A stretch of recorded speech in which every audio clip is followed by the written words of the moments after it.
শুভ সকাল বন্ধুরা, তোমার সবাই কেমন আছে? আশা করি ভালো আছে। তো আমিও খুব খুব ভালো আছি। তো আজকে ঘুম থেকে উঠে তো রান্নাঘরে সোজা রান্না করে তো ভাত ডিম আমলেট তো এদিকে হয়ে গেছে, আর সবজি একটু বসিয়ে দিয়েছি। দেখতে পাচ্ছ এদিকে দিদিকে দেখতে কীরকম করছে না।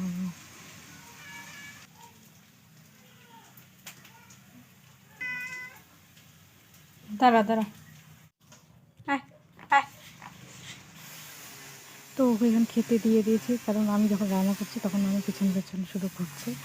তো ওই যে তারপরে আমি রান্না করে খাওয়া দাওয়া আমার সব কমপ্লিট হয়ে গেছে সবারই। তো যখন বাসনপত্র এগুলো এখন মাজছি, মেজে এসেছি, পরিষ্কার করে রাখবো, রেখে তারপরে যে গ্যাস ওভেনটাও পরিষ্কার করে নিয়েছি ওদিকে। এবার তো এগুলো সব পরিষ্কার করে নিয়ে এত কাজ করা হয় সারাদিনটা, কি মাথা ব্যথা হচ্ছে, তো কাজ করতে লাগবে। তো ওই যে তারপর আমি এই যে এগুলো এবার কেচে দিয়ে স্নান করে নিয়েছি, একদম স্নান করে তারপরে যে এগুলো শুকোতে দিয়েছি।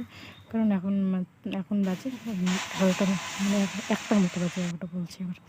তো এই যে এখন এদিকে আবার বাজার করে এলো, কারণ সবজি ছিল না ঘরে।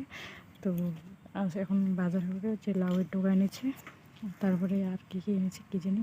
এই যে দেখতে পাচ্ছ যে এগুলো এনেছে, বেগুন, আর এই যে সাবানটা আমার লাগবে, তো এগুলো শেষ হয়েছে। তো এগুলো ওইদিকে এনেছে দোকান থেকে।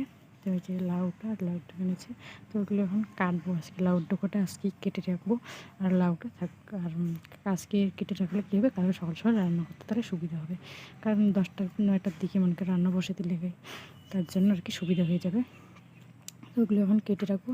তো আজকে ভিডিওটা বেশি দূর করছি না, মানে বেশিক্ষণ করছি না। তো ভিডিওটা ভালো লাগলে লাইক কমেন্ট করো, বাই। আর সবাই সুস্থ থেকো, ভালো থেকো, সাবধানে থেকো। নতুন একটা ভিডিওতে আবার দেখা হবে।